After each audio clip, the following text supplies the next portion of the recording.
আজি পবিত্ৰ ৰামনৱমী। আজিৰ দিনটোতেই প্ৰভু শ্ৰী ৰামচন্দ্ৰৰ জন্ম হৈছিল। সেয়েহে সমগ্ৰ ভাৰতবৰ্ষতে আজিৰ দিনটো পবিত্ৰ দিন হিচাপে পালন কৰা হয়।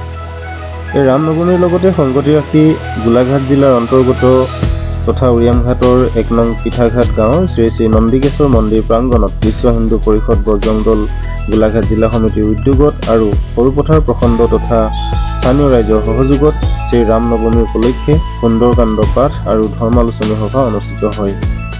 সভাত উপস্থিত থাকে অধিবক্তা অতুল গোহাঁই, সভাপতি বিশ্ব হিন্দু পৰিষদ গোলাঘাট জিলা সমিতি, অভিজিৎ বৰা সম্পাদক বিশ্ব হিন্দু পৰিষদ গোলাঘাট জিলা সমিতি, জয়ন্ত গগৈ সংযোজক বজৰং দল উত্তৰ পূব প্ৰান্ত, চৰণ নাৰ্জাৰী গুৰু ব্ৰহ্মধৰ্ম, ডক্টৰ প্ৰেমকান্ত বৰা কাৰ্যনিৰ্বাহক সদস্য গোলাঘাট জিলা RSS আৰু নিপন বৰা প্ৰচাৰক গোলাঘাট জিলা RSS।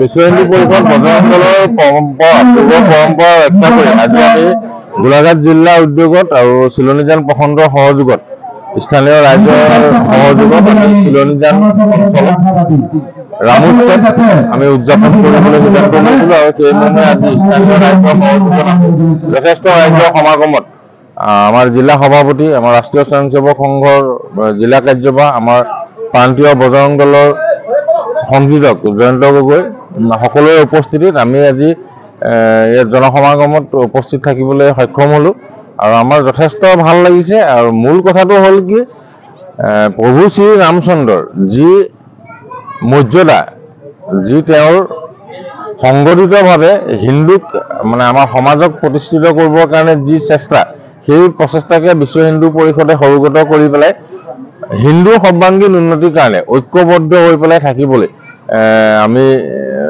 কেনেকৈ সজাগতা সৃষ্টি কৰিব পাৰোঁ আমি তাৰ চেষ্টা কৰি আছোঁ আৰু আমি এই অঞ্চলত আমি সফল হৈছোঁ। আমাৰ স্থানীয় ৰাইজসকলক আমি ধন্যবাদ জ্ঞাপন কৰিছোঁ তেওঁলোকৰ সহযোগ তথা আন্তৰিকতাত।